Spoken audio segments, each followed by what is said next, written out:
First thing we need to talk about, Blake, is come on, man, chew, because the Khamzat Chimaev hype train. It looked like it was slowing down. He took what's probably going to be the longest layoff of his career until he's actually retired.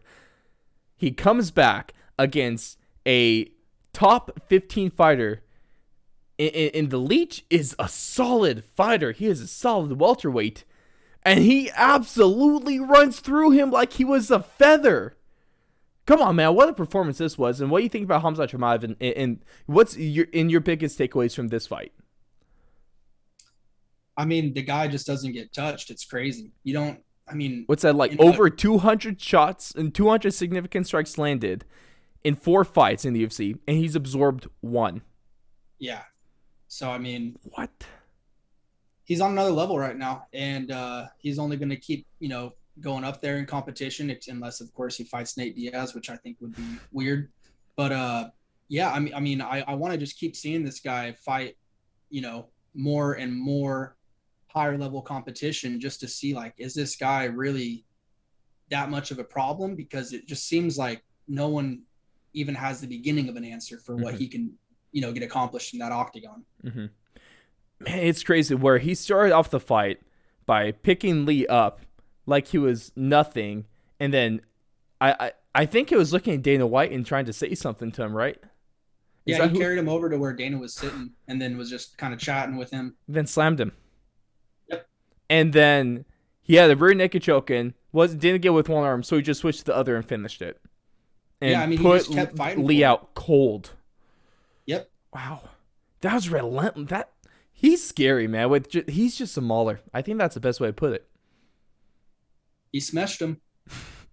He smashed him good, and there's a lot of things that he can do next here. Of course, like you reference there is that Dana White said that he 100% be talking with Nate Diaz about the fight with Khamzat Chimaev. Chimaev called him out in a post-fight press conference, which I'm not sure if this is a fight that makes sense, and I'm not sure if this is even a fight fair to Nate, and I'm not sure if they'll even be talking about this fight if Nate wasn't on the last fight of his contract. What do you think about this one?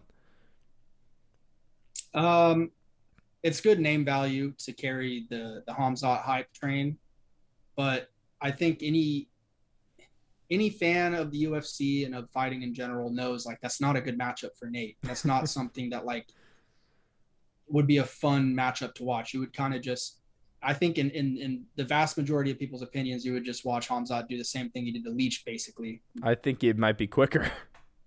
But I don't know. I'm very uninterested in that fight. Do you think they're strong arming Nate into signing a new contract possibly? That could be what's going on. It's tough to say though.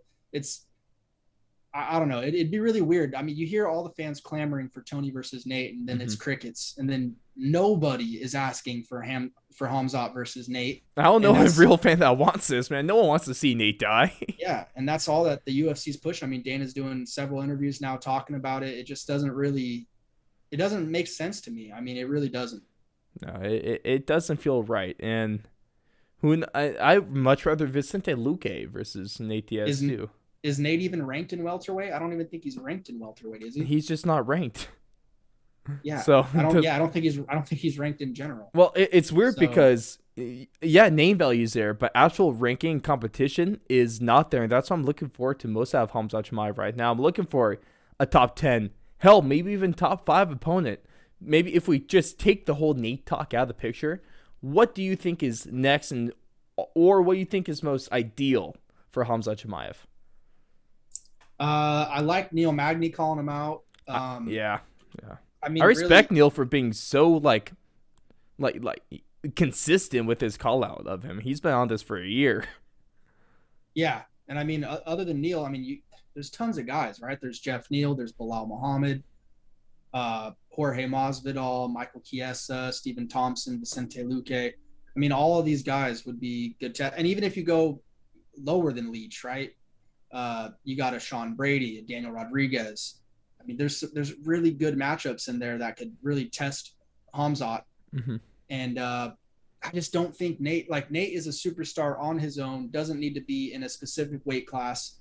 match him up with fun opponents. Mm-hmm. Like that is your one of your cash cows. Why would you want to just feed him to another hype train that's just going to overtake him and kind of lose a little bit of shine on Nate?